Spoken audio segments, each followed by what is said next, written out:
Como guapo estoy ahora. ¿Estás bien? Déjalo corriendo. Pero, English. So we repaired it. You might have seen the video earlier where we were trying all kinds of stuff. We replaced the fuel pump. We replaced the fuel pump again.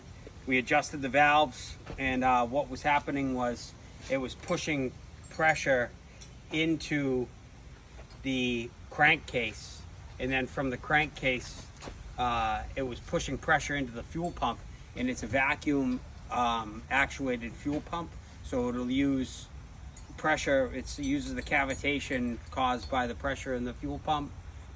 It's a diaphragm pump, so yada yada yada, diaphragm pump, and it was blowing the diaphragm pump with pressure coming out of the engine block. So what I believe was happening was the valve springs distempered, and they weren't holding the valves closed sufficiently, and then when combustion would occur, pressure was coming into the head through the valve, and then pressurizing the head and subsequently pressurizing the intake, and then subsequently pressurizing the fuel pump, and subsequently ultimately it was blowing the fuel pump, because it would get pressure from both sides. It would perforate the diaphragm, and that's what happened. So we put in the new valve springs, we adjusted the valves again, and we put in new cylinder rings, and I'll show you how quick she starts up.